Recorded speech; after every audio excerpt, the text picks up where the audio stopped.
Welcome students. Today we will be starting our second chapter known as forms of business organization. In this chapter we shall be understanding about various forms of business organization, their structure, their advantages, disadvantages and their importance. So first of all, let us know what are various types of business organization. Let us understand the concept of business organization. The term business organization refers to how a business is structured. It means it refers to the structure of the business. It refers to a commercial or industrial enterprise and the people who constitute it. Now the business may be a commercial one, such as a retail store, or maybe an industrial one, such as production houses, for example a drug house production. And what are the people that constitute it? These are the owners or partners, and in very large enterprises the shareholders or stakeholders also help to constitute such organization. Now what is a firm? A firm is an ownership organization. It is an ownership organization which combines the factors of production. The various factors of production are men, material and machines in a plant for the purpose of producing goods or services and selling them at profit. So all of these are profit oriented. The type of ownership selected depends upon the various factors. Now what are the factors that affect the type of ownership? Number one is size and nature of the business started. See here, the size and nature of the business started. Next comes out to be the technical difficulties.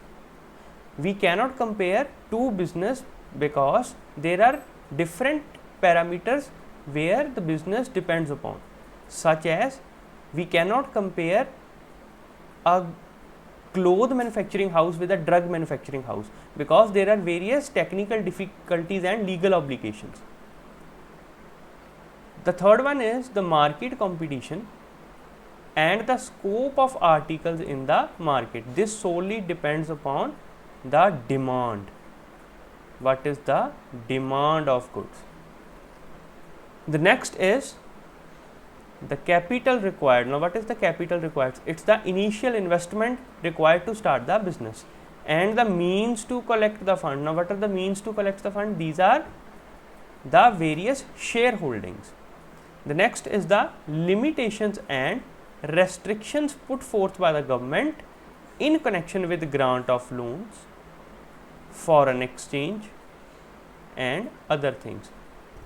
Now what are the various limitations and restrictions which are being put forth by the government? These government restrictions include legal bindings. Now what are the legal bindings? For example, for opening of a retail drug store we need a person who is at least having a qualification of diploma in pharmacy. So this is a legal binding.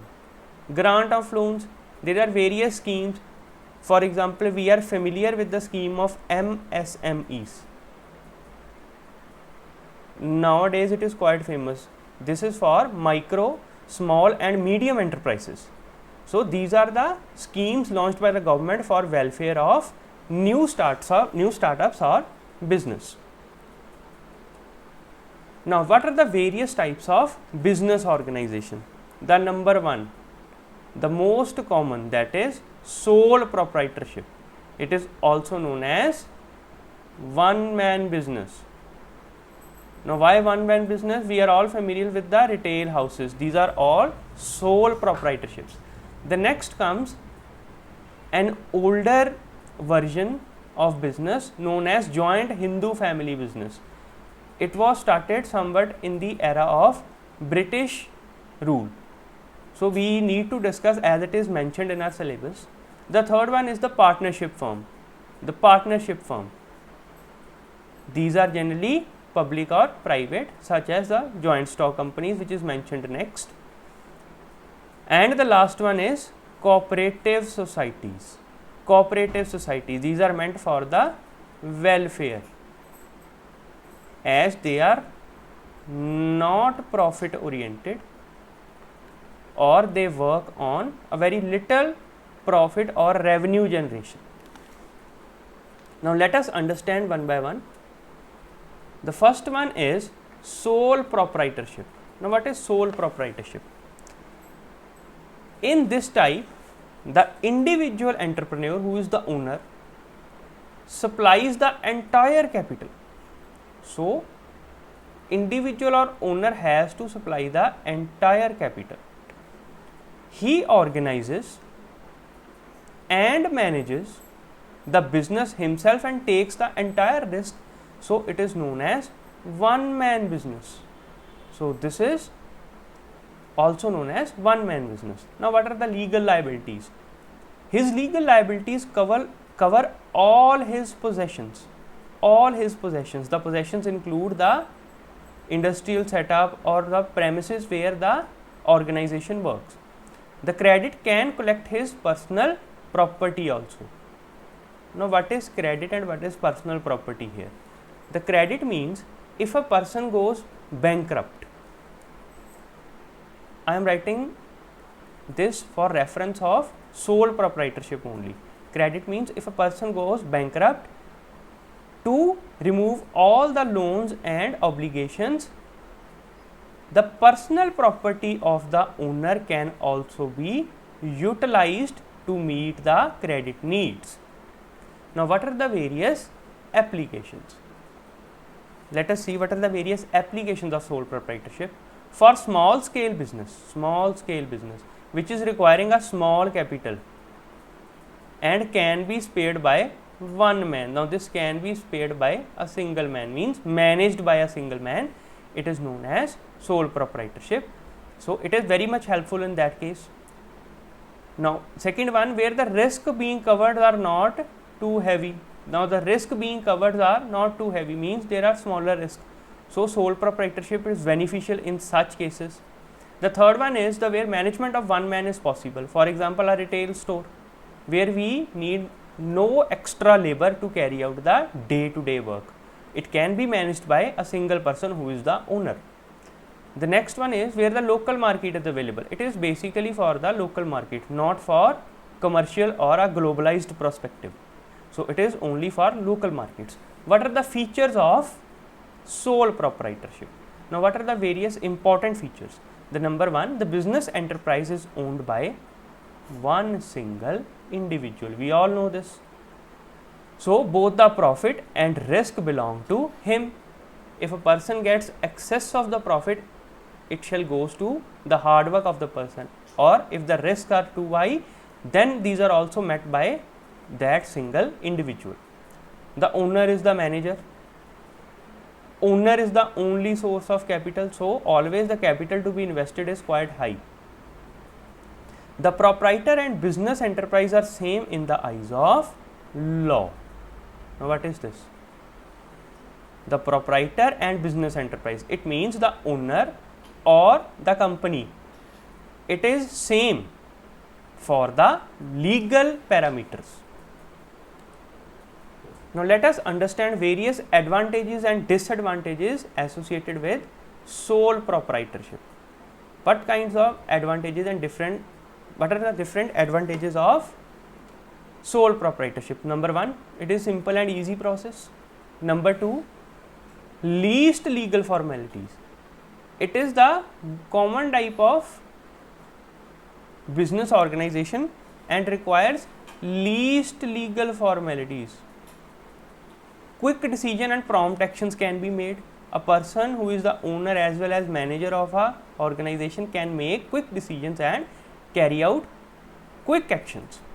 Quality production can be managed. Can have better labor relationship as direct observation of the labor working out is carried. Sixth is personal attention to the customers. Then small capital, the investment is quite small as compared to other business organizations. Then maintenance of secrecy, as there are no partners or any shareholders, so the secrecy of the business can be maintained very well. Incentives can be quite good, and flexibility. A person can amend the policies as per his needs. It does not require the voting from other members, as there are no other members of the ownership. Now, what are the disadvantages? As advantages are quite common or quite big, the disadvantages associated with sole proprietorships are also great in number. The number one, limited capital. A person can invest only a limited amount of capital, as the facility of shares or stakeholder is not there. Next comes the unlimited liabilities. If a risk comes, the liability is unlimited for the owner. Then personal limitations, smaller income, cannot compete with big business because the capital invested is small, so it cannot compete with the large business houses. Then shorter life, division of labor is not possible because only a single owner will have to look various departments, so division of labor is not possible. Next comes no economies of large scale. Sole proprietorship is just based on local market or for local business houses. It is not possible on large scale. It is only meant for local market.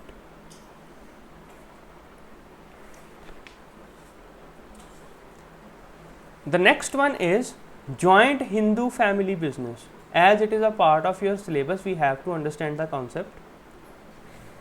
It comes into existence as per the Hindu Inheritance Act of India, somewhat passed in the British era. This form of business is found only in India. All members of Hindu undivided family or a joint family own the business. They are the joint owners of the business. The affairs of the business are managed by head of the family known as Karta. All other members are known as co-partners, which hold the equitable share. Now, the term co-partner here referred is a British term, mostly referred nowadays of equitable interest. For example, 4 persons are inheriting a property that belongs to them from their forefathers. So, all the 4 persons will be having equitable interest in that. They will be having equitable interest, or they will be known as co-partners. Now, what are the various features of Hindu family business? Membership is restricted only to the members of joint family. So, no stranger can enter into such business. No outsider is welcomed. Karta has unlimited liabilities, means the owner, the head of the family has unlimited liabilities, while other members have only limited liabilities. So, the members who are smaller in age or not the head of the family does enjoy some benefits. Next comes the share of each member keeps on fluctuating. Now, here is the main, we can say, the disadvantage, because due to these abrupt or sudden fluctuation in the shares, the income can increase or decrease. The business continues to exist upon the death of any member or the Karta. The business is not dissolved. It is then passed on to the next head of the family. What are the advantages of Hindu family business? Every co-partner has an assured share in the profits. Now, what is assured share? It refers to a fixed amount of the share that will be given to each family member, a fixed amount. The next one is the business has continued existence, means it remains on going, it never stops. The decision making is quick as the powers are with the karta. So the decision maker is only a single person, so quick decision and prompt actions can be taken. The next is, there are no corporate tax. The tax is only paid by a single person known as karta or the head of the family. The people use it mostly for tax benefits. They usually use it for tax benefits. As the tax is paid only by a single person, all the co-parceners enjoy tax benefits.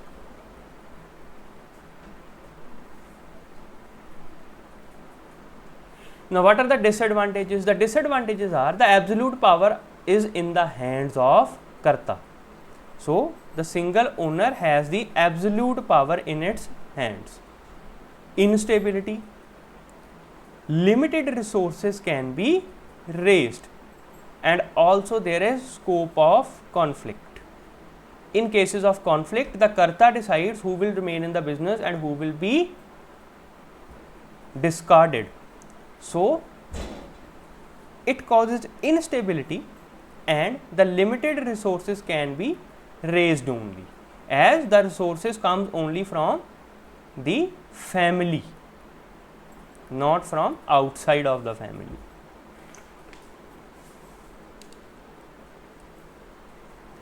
So, in the next class we will be starting with the partnership firm. Till now, you must be clear about what are the various types of business organizations and the joint Hindu family business, along with an important topic which was covered known as sole proprietorship. So, kindly revise it, clear your concepts, and for any queries, comment me in the comment box or message me in the inbox. So, thank you students, revise it, and we shall be continuing the next class tomorrow.